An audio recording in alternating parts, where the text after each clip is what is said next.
The city of Denver is making moves that suggest it's ditching its controversial partner on surveillance cameras, a company called Flock.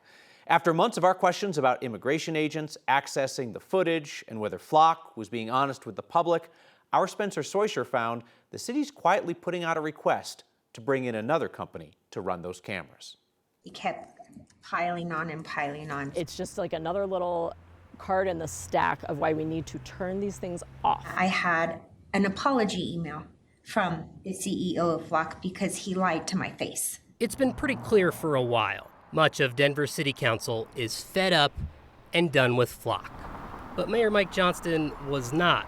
This is from July, the first of two times he went around the city council to extend the city's expiring Flock contract. And we think there's very widespread support in the city to keep those cameras on because they provide core public safety support. Despite Flock putting Denver's tracking data on a national network and not telling the truth about contracts with immigration enforcement, the mayor continued to keep Flock in the city. But not anymore. We've learned the mayor's office, in a more legally and professional way, is signaling it's moving on.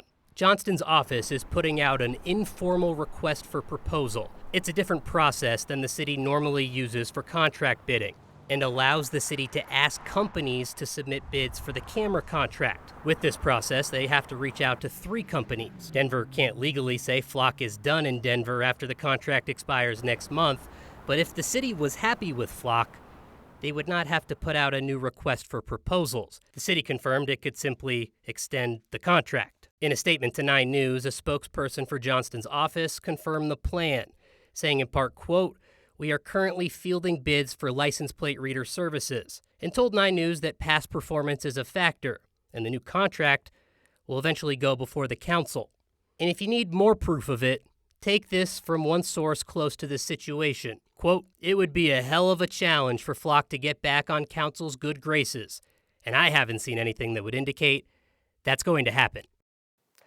Multiple sources confirmed with us this week that the city is hoping to have a new provider in place, cameras up and operating by April 1, with no lapse between the expiration of the Flock contract and the start of the new one. Not that many companies do this type of license plate reading that the city wants. Our sources expected Axon and Motorola to be the 2 companies that ultimately fight to get this contract, but the city can't say yet formally that Flock is done. It's been a rough week for the folks at Flock. Yeah, they had Amazon and Ring. They had a partnership with them that would have allowed people to share their Ring camera doorbell cams with Flock. They got a lot of backlash for that after a Super Bowl ad from Ring this week. They pulled out of Flock as well. That was the Super Bowl ad about how everybody's doorbell cameras are going to activate to find lost puppies, and people were like, hold on, could immigration agents use those? Right, everybody thought it was really cute. Oh, they're going to find all the dogs. Wait a second. Hold on a minute. All right, well, you've been on top of this. Thank you, Spencer. Appreciate it.